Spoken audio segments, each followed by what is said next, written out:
तो वापस रिटर्न कर चुके हैं एक और क्वेश्चन के साथ, और यहाँ पर ये क्वेश्चन मीडियम से टैग तो किया गया है और ये अमेजोन में भी आ चुका है, लेकिन यहाँ पर ये क्वेश्चन एक तरह से इजी है। अगर आप लोगों को एक कॉन्सेप्ट पता है तो यहाँ पर बहुत ही इजीली सॉल्व हो जाएगा। तो यहाँ पर क्वेश्चन में कह रहा है कि आप लोगों को इनपुट में एक नंबर दिया है और उसी नंबर को लेकर के आप लोगों को पैरेंथेसिस का कॉम्बिनेशन बनाना है, वो भी करेक्ट, और उसको रिटर्न करना है। यानी कि यहाँ पर n = 3 का मतलब यहाँ पर आप लोगों का जो पैरेंथेसिस का कॉम्बिनेशन होना चाहिए वो लेंथ ऑफ 6 होना चाहिए, यानी कि 3 ओपनिंग ब्रैकेट 3 क्लोजिंग ब्रैकेट, और उसके हिसाब से जितना भी कॉम्बिनेशन बन रहा है उसको आप लोगों को एज अ लिस्ट यहाँ पर रिटर्न करना है, लिस्ट ऑफ स्ट्रिंग, जैसा कि आप लोग देख पा रहे हैं। तो यहाँ पर आप लोगों को ये सोचना है कि यहाँ पर आप लोगों को सारा पॉसिबिलिटी ट्रैवल करना है। तो सारा पॉसिबिलिटी ट्रैवल कौन करता है, किस कॉन्सेप्ट में होता है सारा पॉसिबिलिटी ट्रैवल किया जाता है? आप लोगों के दिमाग में आ रहा हो कि यहाँ पर हम लोग स्टैक यूज़ कर लें, फॉर लूप यूज़ करें, क्या यूज़ करें? तो आप लोगों को यहाँ पर सोचना है कि किस कॉन्सेप्ट का इस्तेमाल हो रहा है। मैं बार बार कह रहा हूँ कि सारे पॉसिबिलिटी में जाता है वो।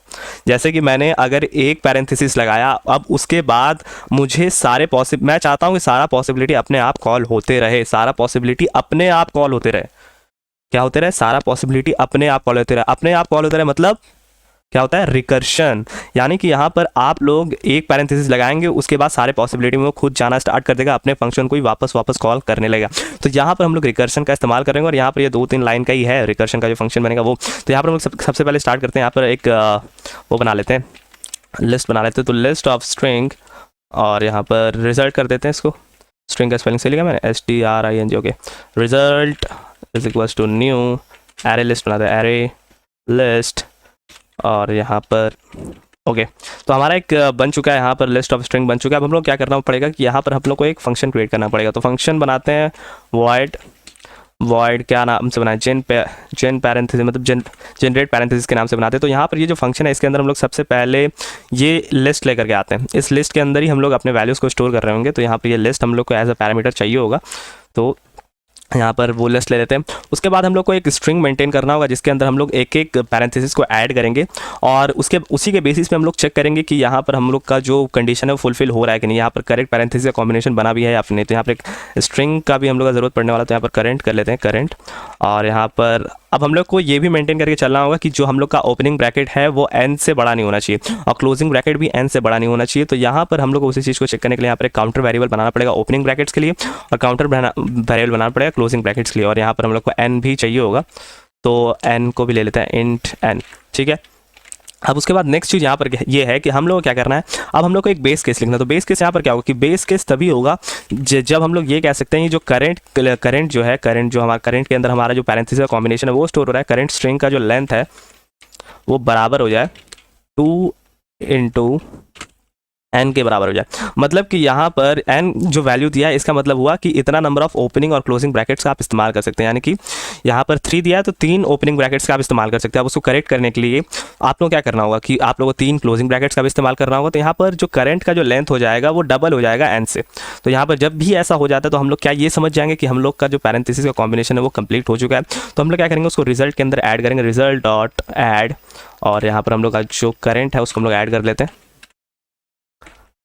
करंट को हम लोग ऐड कर लेते हैं, और यहाँ पर वॉइड है तो सिर्फ रिटर्न करते हैं। उसके बाद हम लोग को यहाँ पर अब चेक करना है कि जो ओपन है, ओपन का जो वैल्यू है वो हमेशा n से लेस देन होना चाहिए। यहाँ पर हम लोग 0 से स्टार्ट कर रहे हैं इसलिए लेस देन n लिख रहे हैं। तो यहाँ पर अगर मान लीजिए 1 से स्टार्ट करते तो n तक जाता। तो यहाँ पर ये कहने का मतलब ये है कि जब तक हम लोग का जो ओपन का जो वैल्यू, मतलब ओपनिंग जो ब्रैकेट का जो वैल्यू है वो 3 से कम है, ओपनिंग का जो ब्रैकेट का जो वैल्यू है वो 3 से कम है, या फिर आप लोग कहिए 3 के बराबर है, जब तक नहीं हो जाता तब तक हम लोग क्या कर सकते हैं कि अपने स्ट्रिंग के अंदर ओपनिंग पैरेंथेसिस को ऐड कर सकते हैं। तो वही सेम चीज़ हम लोग यहाँ पर करेंगे। यहाँ पर हम लोग क्या बोलेंगे कि हे फंक्शन तुम चेक करो कि यहाँ पर अगर मैं एक और पैरेंथेसिस को ऐड करता हूँ, ओपनिंग पैरेंथेसिस को ऐड करता हूँ, तो उसको उस जगह पर रखने के बाद और क्या क्या पॉसिबिलिटी बन रहा है वो सारा मुझे ला करके दो। तो यहाँ पर ये जो फंक्शन हम लोग कॉल करेंगे इसका काम यही रहेगा कि ये सारे पाथ्स में वापस से जाएगा यहाँ पर एक एक ब्रैकेट को ऐड करने के बाद। तो यहाँ पर सबसे पहले इस ब्रैकेट को ये ऐड करेगा, उसके बाद सारे पाथ में ट्रैवल करेगा, फिर इस ब्रैकेट को ऐड करेगा, ये 2 ब्रैकेट ऐड हो गया तो सारा पॉसिबिलिटी उसके बाद फाइंड करने की कोशिश करेगा, फिर ये 3 हो गया, उसके बाद सारा पॉसिबिलिटी फाइंड करने की कोशिश ये करेगा अपने फंक्शन को बार बार कॉल करके। तो यहाँ पर करंट के अंदर हम लोग क्या ऐड कर चुके हैं, ओपनिंग पैरेंथेसिस को, और यहाँ पर हम लोग का जो ओपन का जो वैल्यू है, ओपन का जो वैल्यू वो भी बढ़ जाना चाहिए क्योंकि यहाँ पर एक ओपनिंग ब्रैकेट ऐड हो चुका है, और यहाँ पर क्लोज तो अभी नहीं बढ़ा है, और यहाँ पर n तो हमारा सेम ही रहने वाला है, ठीक है। अब उसके बाद यहाँ पर एक और कंडीशन ये है कि हम लोग का जो ओपनिंग का जो वैल्यू है ओपनिंग का नहीं, क्लोजिंग का जो वैल्यू वो हमेशा ओपन से कम होना चाहिए। क्यों? मान लीजिए आप लोगों ने अभी एक ब्रैकेट ऐड किया, अब इसके अंदर आप लोग 2 क्लोजिंग ब्रैकेट ऐड नहीं कर सकते। क्या कहा मैंने? मान लीजिए आप लोगों ने अपने करंट स्ट्रिंग के अंदर एक ब्रैकेट ओपनिंग ऐड किया, अब उसके बाद आप चाह रहे हैं क्या कि आप यहाँ पर क्लोजिंग 2 ब्रैकेट ऐड कर लें, तो वैसा नहीं किया जा सकता। अगर मैं वैसा करता, यहाँ पर मैं क्लोज लेस देन 3 कर देता, तो यहाँ पर होता क्या कि एक ब्रैकेट यहाँ पर ओपनिंग का ऐड होता, 2 क्लोज का ऐड हो जाता। तो ऐसा हम लोग नहीं कर सकते। तो यहाँ पर हम लोग क्या करना पड़ेगा, हमेशा क्लोज को ओपन से कम रखना पड़ेगा। तो यहाँ पर यही सेम चीज़ हम लोग इफ कंडीशन के अंदर चेक करें। अब आप लोगों को रिकर्शन पर भरोसा रखना होगा कि वो सारे पास में जा करके आप लोगों का वैल्यू रिटर्न कर देगा। तो यहाँ पर जेन पैर और यहाँ पर रिजल्ट, ये क्या हुआ, रिजल्ट, और रिजल्ट के अंदर आप लोग यहाँ पर करंट के अंदर हम लोग क्या करेंगे, क्लोजिंग ब्रैकेट को ऐड कर रहे होंगे। तो क्लोजिंग ब्रैकेट को हमने ऐड कर दिया है। अब उसके बाद यहाँ पर हम लोग का ओपन तो सेम ही रहेगा जो था, क्लोज में हम लोगों ने ऐड किया, तो क्लोज +1 कर देंगे और यहाँ पर ये एन हो गया। ठीक है, तो यहाँ पर हम लोग का क्या होगा कि सबसे पहले हम लोग ने बेस केस लिखा कि करंट का जैसे ही वैल्यू यहाँ पर दुगना हो जाता है वैसे ही हम लोग रिजल्ट के अंदर ऐड करेंगे, फिर रिटर्न करेंगे। उसके बाद हम लोग एक कंडीशन ये चेक कर रहे हैं कि जो ओपन का वैल्यू है वो एन से जब तक कम है तब तक तुम ओपनिंग ब्रैकेट को ऐड कर सकते हो। तो एक ब्रैकेट को ऐड करो, मतलब कि एक ब्रैकेट को ऐड करो। अब उसके बाद सारे पॉसिबिलिटी को ढूंढो कि यहाँ पर इसको ऐड करने के बाद क्या क्या पॉसिबिलिटी क्रिएट हो रहा है। फिर उसी तरीके से यहाँ पर क्लोजिंग ब्रैकेट को हम लोग चेक करेंगे। क्लोजिंग ब्रैकेट तभी तक ऐड कर सकते हो जब तक ओपनिंग ब्रैकेट से कम हो। तो वही यहाँ पर चेक करके हम लोग यहाँ पर क्लोजिंग ब्रैकेट को ऐड करें और यहाँ पर क्लोज का इंडेक्स को बढ़ा रहे हैं। तो यहाँ पर स्टार्टिंग में होगा क्या कि यहाँ पर आप लोग का ये चलेगा तो ये हमेशा फॉल्स होते रहेगा। उसके बाद यहाँ पर ओपन लेस देन एन, यानी कि सबसे पहले यहाँ पर 3 ब्रैकेट को ऐड किया जाएगा, उसके बाद क्लोजिंग ब्रैकेट ऐड होना स्टार्ट होगा।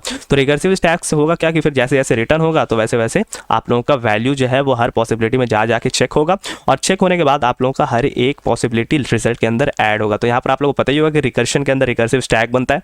तो एक बार जैसे ही रिटर्न करना स्टार्ट होता है, रिटर्न स्टार्ट होने के बाद आप लोगों का उसके बाद सारा पॉसिबिलिटी आप लोगों का क्लियर होता है।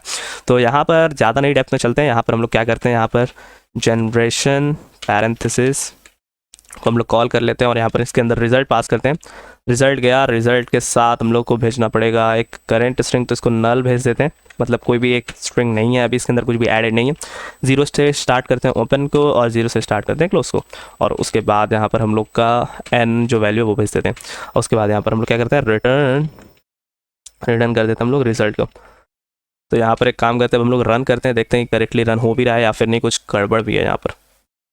तो यहाँ पर कुछ गड़बड़ आ रहा है, चेक करते रुकिए। करंट ओके, यहाँ पर लेंथ का जो फंक्शन है यहाँ पर पैरेंथेसिस लगाना हम लोग भूल चुके हैं। तो यहाँ पर बाय द वे यहाँ पर मैं जावा के अंदर कोड लिख रहा हूँ, आप लोग चेक कर लीजिएगा। तो यहाँ पर देखिए हम लोग का 2 टेस्ट केस रन हो चुका है और यहाँ पर करेक्ट आंसर आ चुका है। तो यहाँ पर सबमिट करते हैं वापस से। तो यहाँ पर देखिए परफेक्टली हम लोग का सबमिट हो चुका है। तो यही था आज के क्वेश्चन में। आप लोगों को अब एक काम करना है कि आप लोगों को बहुत ही छोटा सा काम है, आप लोगों को इस चैनल पर सिर्फ और सिर्फ 1 सब्सक्राइबर इंक्रीज़ करना है, बस दैट्स इट। आप लोगों के घर में कोई और फ़ोन है, आप लोग कर सकते हैं। सिर्फ 1 सब्सक्राइबर इंक्रीज़ करना बहुत छोटा सा काम है, अपने किसी फ्रेंड को बोल सकते हैं सब्सक्राइब कर देने के लिए, बहुत छोटा सा काम है, आप लोग कर दीजिएगा। मिलते हैं इसके नेक्स्ट वाले वीडियो के अंदर, तब तक के लिए गुड बाय।